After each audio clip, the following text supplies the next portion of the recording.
কি খবৰ আপোনালোকৰ আশা কৰিছোঁ সকলোৱে ভালে আছে ছুটিৰ উন্নতি ব্লগলৈ আপোনালোকক সকলোকে স্বাগতম জনাইছোঁ আজি মই আপোনালোকৰ ওচৰলৈ ভাপত দিয়া এটা পিঠাৰ ৰেচিপি লৈ আহিছোঁ এয়া চাউলৰ গুড়ি হয় মই এইখিনি ভালকৈ ভাজি লৈছোঁ এয়া চাওক গৰম পানী হয় দেই গৰম পানী দিছোঁ আন্দাজ মতে সেম আটাৰ দৰে প্ৰচেছ হয় এইখিনি ভালকৈ এতিয়া মই মুঠি ল'ম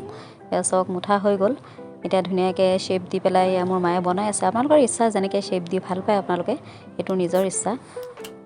মোৰ মায়ে এনেকৈ শ্বেপ দিছে চাওক এয়া কালাৰিঙতো বনাব পাৰি কালাৰিঙতো কেইখনমান বনাম কালাৰিঙত বনোৱাৰ কাৰণে কেঁচা হালধি পিঁয়াজ কেঁচা জলকীয়া আদা আৰু সোৱাদ অনুযায়ী নিমখ অকণমান দি পেলাই এয়া চাওক এনেকৈ শ্বেপ দি পেলাই বনাইছে গোটেইখিনি পেষ্ট কৰি পেলাই একেলগে দি দিছিল গুড়াত আৰু এয়া চাওক মাটিৰ বাচন হয় মাটিৰ বাচনটো তলতে অকণমান ফুটা কৰি লৈছে আৰু এয়া জুইতে বনাই আছোঁ এতিয়া গোটেইখিনি ইয়াতে দি দিম ভালকৈ ঢাকি দিব লাগে যাতে বতাহ নোসোমায় এয়া চাওক পিঠা ৰেডি হৈ গ'ল বগা কালাৰ আৰু হালধীয়া কালাৰৰ এইখিনি এতিয়া মই ধুনীয়াকৈ পিচ কৰি ল'ম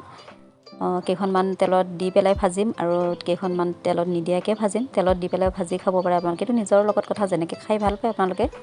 মই তেলত ভাজি খাই বেছি ভাল পাওঁ সেইকাৰণে মোৰ কাৰণে তেলত দি পেলাই ভাজিম কেইখনমান এয়া চাওক চাহৰ লগত খাবলৈ যে বিৰাটেই টেষ্টি হয় আপোনালোকে বনাই খাই চাবচোন আৰু কেনেকুৱা পাইছে মোৰ ভিডিঅ'টো চাই কমেণ্ট কৰি জনাব আৰু যদি ভাল লাগিছে লাইক কৰিব শ্বেয়াৰ কৰিব আৰু ছাবস্ক্ৰাইব এটাও কৰি দিব লগতে থকা বেল আইকনটো বজাই অল কৰি দিব তেতিয়াহে আপোনালোকে আহিব লগা ন'টিফিকেশ্যনবিলাক আপোনালোকে পাই থাকিব আৰু যিসকলে ভিডিঅ'টো মোৰ নতুনকৈ চাই আছে তেওঁলোকে লাইক কৰি দিব শ্বেয়াৰ কৰিব আৰু ছাবস্ক্ৰাইব কৰিব আৰু আগলৈ মোক এনেকৈ ছাপোৰ্ট কৰি গৈ থাকিব দেই ধন্যবাদ